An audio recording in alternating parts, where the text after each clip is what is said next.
Part 2 में दूसरा question है, निम्न में से किस कारण से बाबर ने कलंदर की उपाधि धारण की थी? अपनी उदारता के कारण जब पानीपत की विजय के बाद बाबर ने काबुल वासियों को चांदी के सिक्के बांटे थे। खानवा का युद्ध जो मेवाड़ के राणा सांगा और बाबर के मध्य लड़ा गया के विषय में कौन सा कथन सत्य है? तो 17 मार्च 1527 में यह युद्ध हुआ, बिल्कुल करेक्ट। इस युद्ध में राणा सांगा का साथ इब्राहिम लोदी के भाई महमूद हसन शाह व वसीम चंदेरी आदि लोग दे रहे थे, बिल्कुल करेक्ट है। बाबर ने अपनी सेना का मनोबल बढ़ाने के लिए शराब पीने व बेचने पर प्रतिबंध लगाने की घोषणा कर दी, बिल्कुल सही है। बाबर ने मुसलमानों से तमगा कर लेने की घोषणा कर दी, बिल्कुल सही है। खानवा के युद्ध को जीतने के बाद बाबर ने गाजी की उपाधि धारण की थी, ये भी करेक्ट है। निम्न में से कौन सी उपलब्धियां बाबर की थी? बाबर ने भारत पर आक्रमण कर तुगलका की नीति का प्रयोग किया, गलत है ये। इसमें थर्ड वाला ऑप्शन सही है। संभवतः बाबर कुषाणों के बाद पहला शासक था जिसने काबुल व कंधार पर नियंत्रण रखा।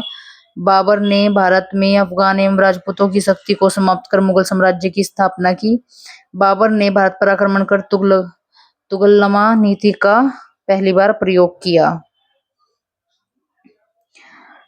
ठीक है, तो ये सारे ऑप्शन सही है। बाबर ने फारस में अपनी आत्मकथा बाबरनामा की रचना की थी, ये सब सही है। बाबर की मुंबईयान पद शैली का जन्मदाता भी माना जाता है।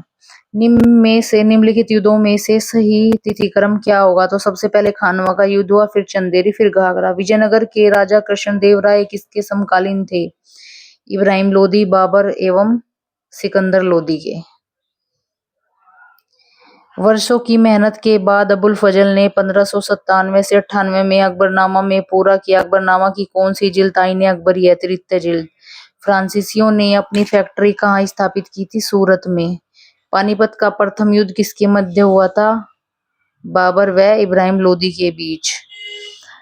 The life and time of Humayun नामक पुस्तक के लेखक ईश्वरी प्रसाद। 1527 में खानवा के युद्ध में बाबर ने मेवाड़ के किस राजा को हराया? राणा सांगा। बाबर ने कब कंधार पर अधिकार किया? 1522।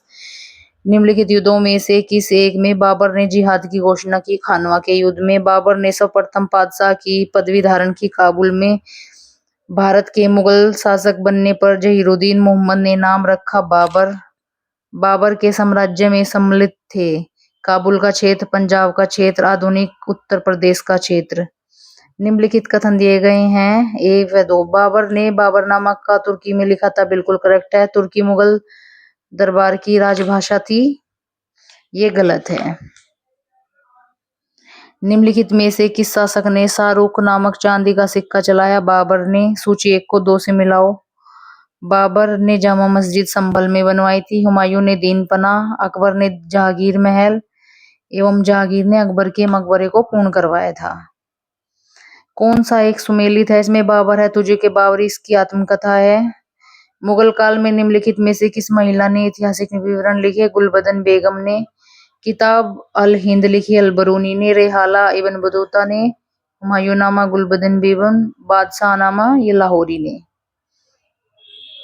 मुगल साम्राज्य के स्वरूप को देखते हुए किस विद्वान ने यह तर्क दिया था कि मुगल भारत में राज्य की अनूठी विशेषता यह थी कि उसने शोषक वर्गों के लिए केवल शरणात्मक भुजा के रूप में ही भूमिका नहीं निभाई, बल्कि वह स्वयं शोषण का प्रमुख जरिया था। इरफान हबीब। इनमें से किस यूरोपीय यात्री कभी यूरोप वापस नहीं गया? मनुची। खलीफा षड्यंत्र किसके द्वारा रचा गया? मेहंदी ख्वाजा। अहमदनगर का बहादुर अबीसियाना दास किस मुगलों का कड़ा प्रतियोगिया मलिक मंबर। हुमायूं राज सिंहासन पर कब बैठा? 1530। हुमायूं ने कितने वर्षों तक शासन किया? 15 वर्षों तक। चौसा नामक स्थान पर हुमायूं का किसके साथ संघर्ष हुआ? शेर खां के साथ। चौसर का युद्ध हुआ 1539 में। हुमायूं ने किस राजपूत रानी ने राखी भेजी? कर्णवती। हुमायूं जीवन पर्यंत लड़खड़ाता रहा और आखिरी में लड़कर ही मर गया, एक लेन पूल ने कहा था। हुमायूं दिल्ली का पुनः शासक बना 1555 में।